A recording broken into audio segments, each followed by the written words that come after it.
जयप्रकाश नारायण की संपूर्ण क्रांति संबंधी विचार। जयप्रकाश नारायण जी एक ऐसे शख्सियत में से आते हैं जो भारत के राजनीति में इतिहास के पन्नों पर 3 सफल व्यक्तियों में से एक स्थान उनका भी है। प्रथम सफल व्यक्ति महात्मा गांधी, द्वितीय पंडित जवाहरलाल नेहरू और तृतीय जयप्रकाश नारायण को माना जाता है। इनको जेपी भी कहा जाता है। लोक नायक के रूप से भी विख्यात हुए। भारतीय राजनीति की शुरुआत ये अपने विद्यार्थी जीवन से किए थे। जब पटना कॉलेज के छात्र थे और ग्रेजुएशन की परीक्षा का समयावधि आ चुका था, उस समय में मौलाना अबुल कलाम आज़ाद साहब का पटना में प्रोग्राम होता है, तो वो छात्रों को संबोधन कर रहे थे पटना कॉलेज में। उनके विचार से काफ़ी प्रभावित हुए और जेपी साहब ने गंगा के किनार पर जाकर अपनी कॉपी और किताब को विसर्जित करते हुए देश की आज़ादी में कूद पड़े।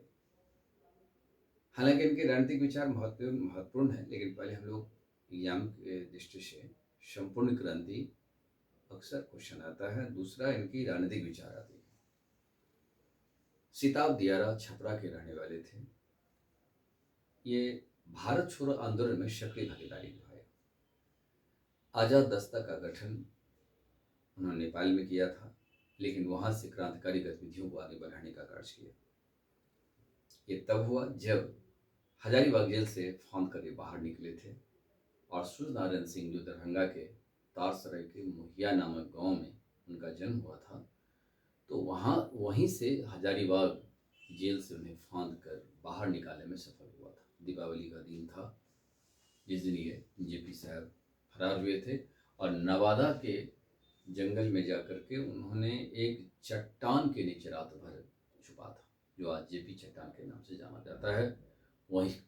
वहीं पर उन्होंने एक आश्रम की भी स्थापना किया, जिस आश्रम की उद्घाटन देश के प्रथम राष्ट्रपति डॉक्टर राजेंद्र प्रसाद जी ने किया था। हालांकि देश की आज़ादी होने के बाद ये राजनीति से अलग हो चुके थे।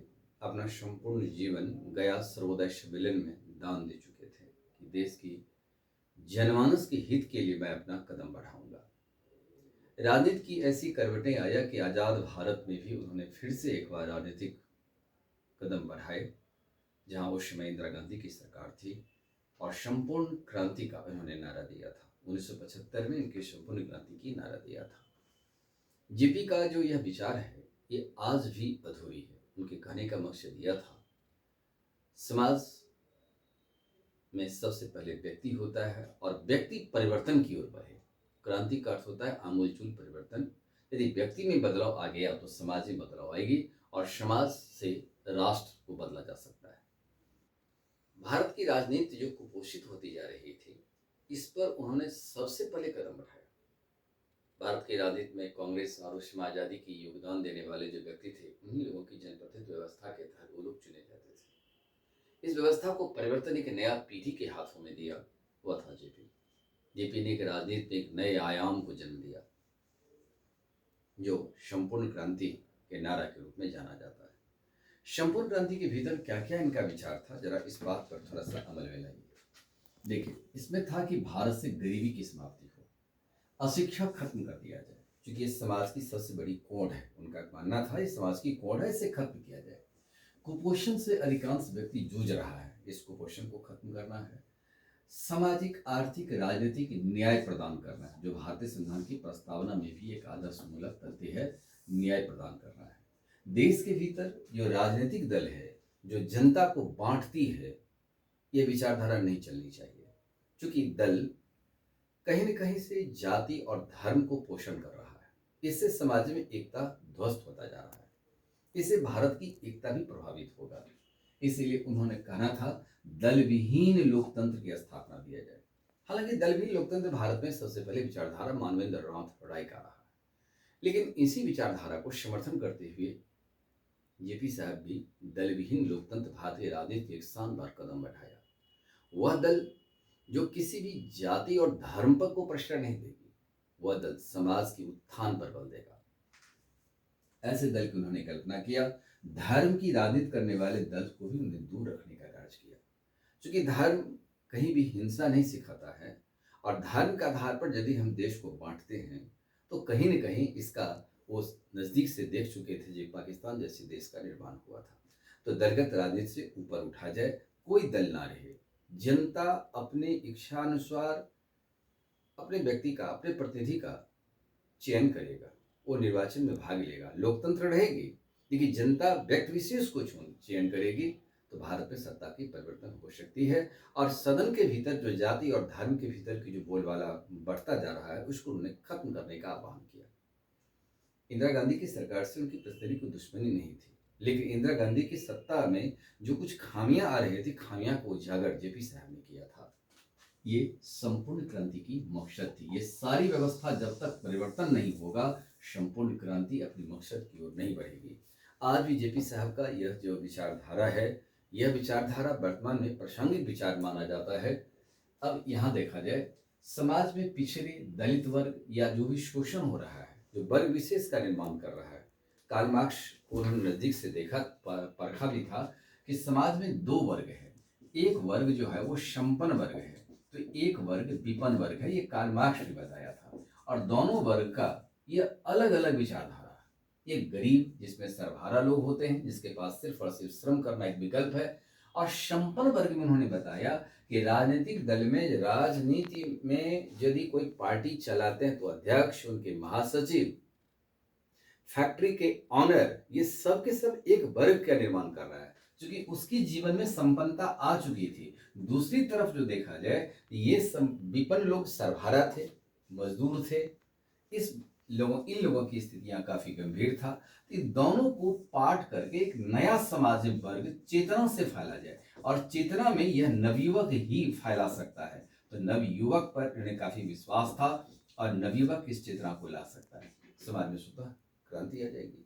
तो समाज में क्रांति लाने के लिए वो दलित या पिछड़ा वर्ग या वर्ग विशेष की भी जो विद्वेष की भावना थी, इसको उन्होंने चेतना शक्ति के द्वारा खत्म करना चाहा। इसलिए चेतना नवयुवक में ज्यादा होता है, व्यवस्था को परिवर्तन करेगा। देश के लिए सही है कि मिश्रित अर्थव्यवस्था लाया जाएगा, कि दोनों वर्ग का उत्थान होगा, लेकिन समाज कल्याण पर बल दिया जाएगा। इस प्रकार से कोई भी वस्तु का जो मूल्य होगा, वह समाज की वस्तु को ध्यान में रखते ही मूल्य को, अंकित मूल्य तय की जाएगी। कार्ल मार्क्स आर्थिक आधार पर वो सिर्फ संघर्ष किए हैं, ये भी वर्ग संघर्ष की बात किया है ये, लेकिन कार्ल मार्क्स की तरह नहीं, ये चेतना शक्ति के द्वारा परिवर्तन करने पर बल दिया। छात्र को उन्होंने कहा कि छात्र किसी भी वर्ग से जुड़ा हुआ नहीं, छात्र एक जमात है, इसकी कोई जाति ही नहीं है, और छात्र देश का नवयुवक होता है, और नवयुवक समाज में परिवर्तन करने का रास्ता ढूंढ सकता है। इस नवयुवक की व्यवस्था में उन्होंने क्या किया कि जातिवाद वो खत्म करेगा, जातिवाद की दुनिया खत्म हो गई। संघर्ष जो करेगा सहिष्णुता के आधार पर करेगा, कोऑर्डिनेशन यानी समन्वय की भूमिका को निभाएगा। इस प्रकार से यदि कोई काम कर सकता है समाज का परिवर्तन, तो छात्र कर सकते हैं। इसीलिए उन्होंने क्या किया, इसी छात्र को उन्होंने बिहार और गुजरात के छात्रों को संगठित किया, और संगठित करने के बाद 1975 में नारा दिया, संपूर्ण क्रांति। इस नारा का भयावह रूप था कि भयावह रूप में उन्होंने क्षेत्रीय दल को इस समय में अस्तित्व खत्म करने की बात कर दिया, और भयावह रूप में देखिए कि इस रूप में था कि इंदिरा गांधी को उसी समय इलाहाबाद उच्च न्यायालय ने निर्णय दिया था, जिसमें से उनके जिस संसदीय क्षेत्र से निर्वाचित हुए, उन्होंने कहीं न कहीं से सत्ता में भागीदारी निभाने के कारण आपने इस पद का दुरुपयोग किया है, और इलाहाबाद उच्च न्यायालय यह जजमेंट देती है कि नहीं, यह दोषी है इंदिरा गांधी सरकार, उनके सदस्यता समाप्त होने की बात थी।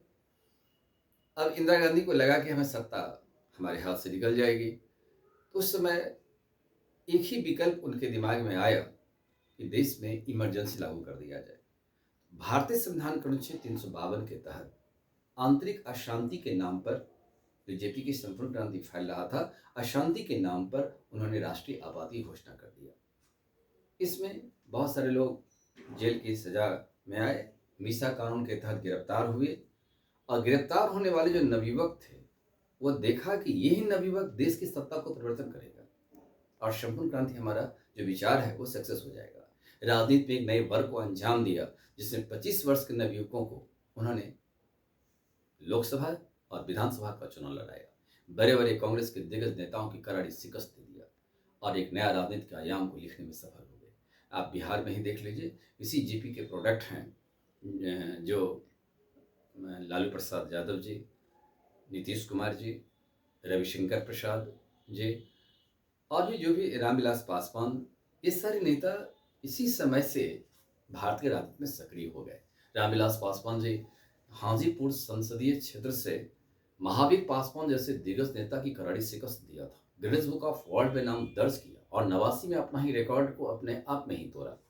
इस प्रकार से संपूर्ण क्रांति ने एक बहुत बड़े व्यवस्था को परिवर्तन करने की आवाज को उठाया। क्षेत्रीय दल यहाँ पर खत्म हो जाएगी, अब सिर्फ और सिर्फ विकास का आयाम होगा, राजनीति इस पर चलेगी। आपने कितना इस चीज को खत्म किया, कुपोषण कितना खत्म किया, गरीबी कितना खत्म किया, कितने लोगों को शिक्षा दिया, सामाजिक आर्थिक राजनीतिक न्याय कितना मिला। दलविहीन व्यवस्था यदि हमारी जनता चाहे तो जनता की शक्ति से वह व्यवस्था परिवर्तन हो जाएगी।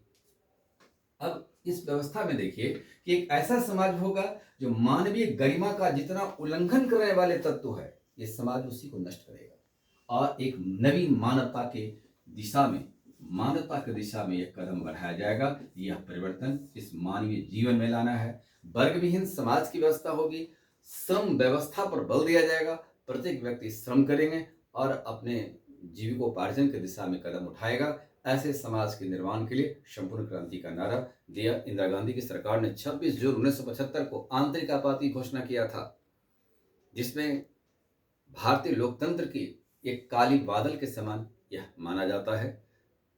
आंदोलन समाप्त हो जाने के बाद जब चुनाव होते हैं तो जेपी के शिष्यों ने चुनाव को आसानी से जीतने में सफल हो जाता है। बहुत सारे राज्यों की सत्ता परिवर्तन, कांग्रेस की सत्ता परिवर्तन हो जाती है। व्यवस्था इस प्रकार से परिवर्तन हुआ कि जीवन के अंतिम क्षणों तक जेपी साहब लड़ते रह गए और लड़ने के बाद ये सहानुभूति लोगों की, जनता ने जेपी के साथ ये समझा। रणनीतिक गुरु के रूप में ये भारत के राजनीति में भी जाने जाते हैं, जिन्होंने बहुत सारे शिष्यों को पैदा करके केंद्र और राज्य की सरकार में ये महत्वपूर्ण पदों पर इन्हीं के शिष्य आज के डेट में दाखिला है। संपूर्ण क्रांति के सम्मान में अटल बिहारी वाजपेयी जब देश के प्रधानमंत्री बनते हैं तो 17 फरवरी 2002 को रेल मंत्री, उस समय जेपी साहब अटल बिहारी वाजपेयी के मंत्रिमंडल में वर्तमान के मुख्यमंत्री ने बिहार नीतीश कुमार जी ही थे, तो माननीय नीतीश कुमार जी मुख्यमंत्री, ये उसमें रेल मंत्री थे। संपूर्ण क्रांति गांधी मैदान से ही अटल बिहारी वाजपेयी ने उद्घाटन किया और जो चल रही है, और उसी दिन बिहार में जेपी सेतु का भी फाउंडेशन दिया गया था। संपूर्ण क्रांति सुबह में पहुंच जाती है दोनों गंतव्य तक। संपूर्ण क्रांति पटना से नई दिल्ली तक जाती है, जो सायं समय में दिल्ली से चलती है और नई दिल्ली से भी सायं समय में चलती है। पटना से जाती है संपूर्ण क्रांति, वो सुबह में पहुंचती है, और नई दिल्ली से जो चलती है संपूर्ण क्रांति, वो सुबह में पटना पहुंचती है। हर काली रात्रि के बाद उजागर का समय हो, इसी प्रकार संपूर्ण क्रांति यह संदेश दे रही है और वर्तमान में यह विचारधारा वर्तमान में प्रासंगिक माना जाता है। 17 फरवरी 2002 को संपूर्ण क्रांति एक्सप्रेस चलाया जाता है।